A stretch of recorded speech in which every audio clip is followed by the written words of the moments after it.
David Proctor says, the world as we know it ends. Which is more important, control of the military or control of the information, airwaves, internet, etc.? Well, I don't mean to be a jerk about this, David, but if the world as we know it ends, there is no information, there's no electricity, there's no airwaves, there's no media, there's no internet, there's no nothing. So I'll go with the military on this one.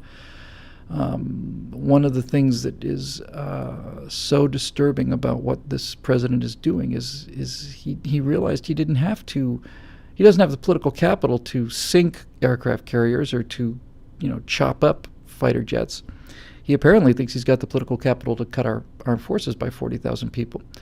But what he realized was that, in order for weapons are weapons, and it's important to have the best weapons in the world, and we do have the best weapons in the world by a wide margin. But that's not the most important thing. It's the warriors that the important thing is. And I'd much rather, and I don't think it's up for much debate, I'd much rather have a superior warrior with an inferior weapon than an inferior warrior with a superior weapon. I think it's pretty clear. John Boyd, who I admire so much, and we do a whole show just on Boyd. Oh, we lost the Ustream connection. All right, now back in business. Anyway,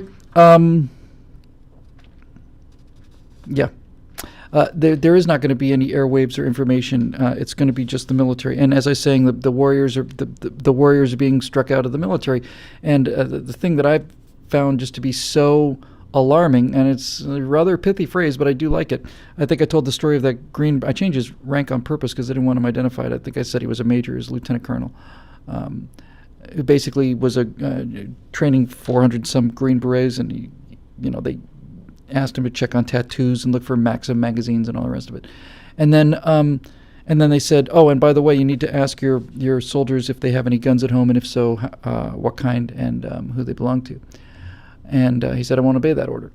And I said, well, as long as we have guys like that in the U.S. military, guys who won't obey orders like that, then we have nothing to worry about. But he's not in the U.S. military anymore. That terrifies me. It doesn't terrify me that much. I genuinely cannot imagine a world where U.S. military personnel open fire on American citizens. I can certainly imagine a world where Organizing for America opens on U.S. citizens, but the military is not only the great pool of physical courage and honor, it's also the single great concentration of American values and traditions and decency. And so I'm not too worried about the military, turning on us. I know a lot of people got all amped about Jade Helm, and look, I read the description of Jade Helm, and I found it disturbing.